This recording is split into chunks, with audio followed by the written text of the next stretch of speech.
Olá pessoal, bem-vindos a mais uma conversa com a Dolly. Oi Dolly, cumprimento o pessoal. Isso, vamos à nossa história de hoje.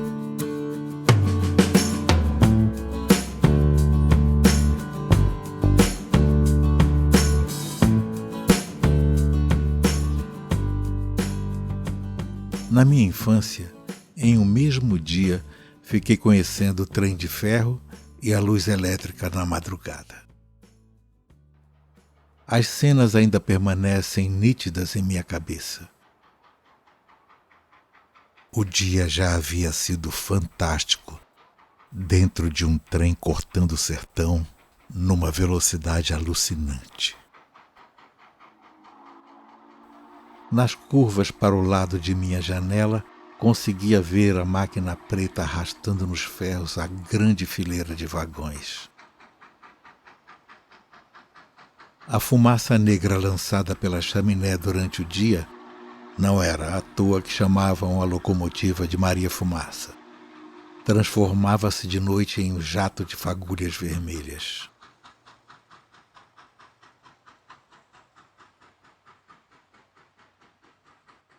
Aprendi que era um mau negócio expor os olhos abertos quando colocava a cara ao vento para fora da janela.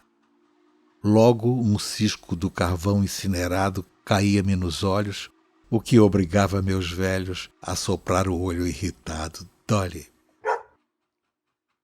A essa lembrança junta-se ainda a de uma fazenda de laranjas onde o trem descansava. Não havia nenhuma cidade por perto. O trem cortava o imenso laranjal no caminho entre Pirapora e Montes Claros, e o maquinista parava para proporcionar o recreio que os passageiros já sabiam certo, descer para bater um papo enquanto recolhiam frutas à vontade. Nunca entendi aquela pilhagem consentida, à qual ainda assistiria outras vezes mais tarde. Depois do passeio, os viajantes ficavam mais falantes, conhecidos, tornavam-se íntimos ao sabor das laranjas que iam chupando.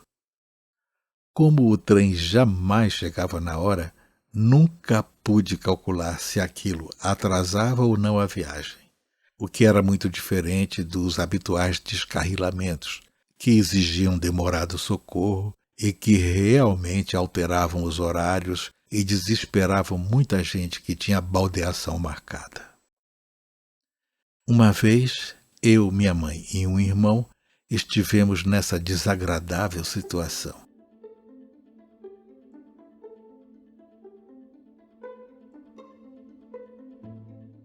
Perdemos a baldeação e tivemos de nos hospedar em Belo Horizonte.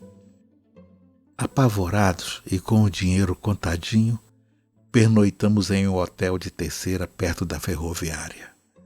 Minha mãe, Ceci, inquieta no hotel ordinário, passou a noite torcendo para amanhecer logo. Foi um alívio quando nos vimos novamente em outro trem, prosseguindo a viagem para o Rio. Mas estou me esquecendo de contar da luz elétrica na madrugada.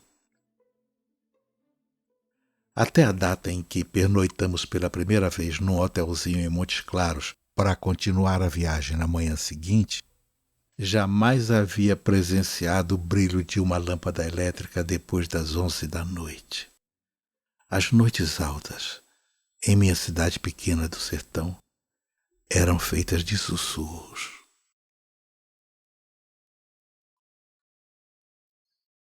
Acordava de madrugada e só havia a escuridão voraz, sem manchas de luminosidade, além da luz mortiça do candeeiro. Não havia sequer a vibração, mesmo que distante, da eletricidade em forma de rádio ligado ou resta de iluminação pública que penetrasse pelas janelas.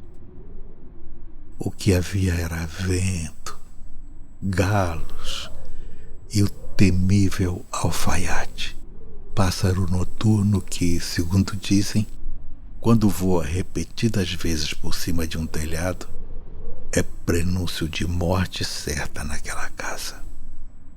Por isso, jamais acreditei que pudesse existir luz a noite inteira.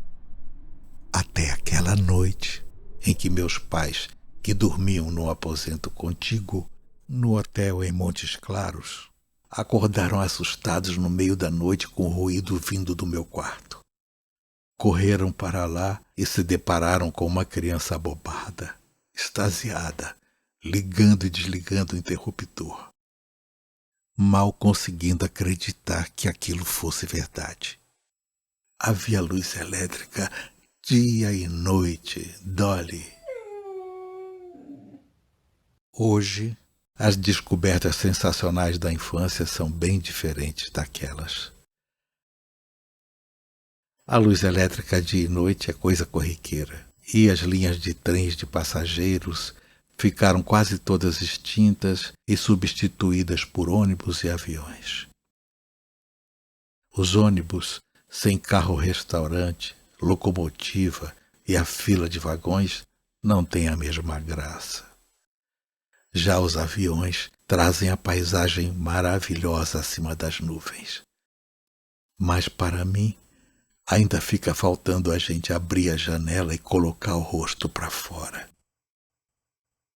Na verdade, confesso que pouco sei das emoções espantosas que povoam a vida da criança moderna. Dolly. De qualquer maneira, espero que sejam inesquecíveis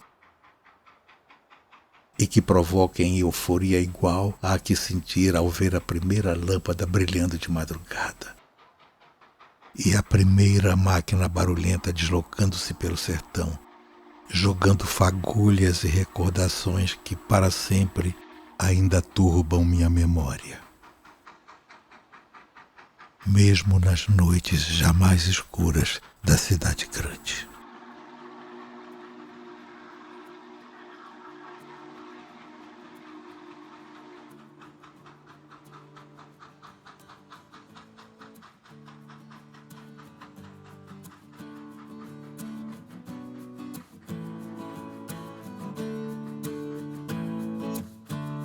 Então essa foi a nossa história de hoje.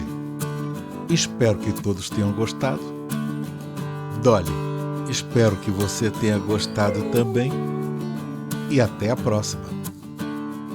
Dolly, vamos passear?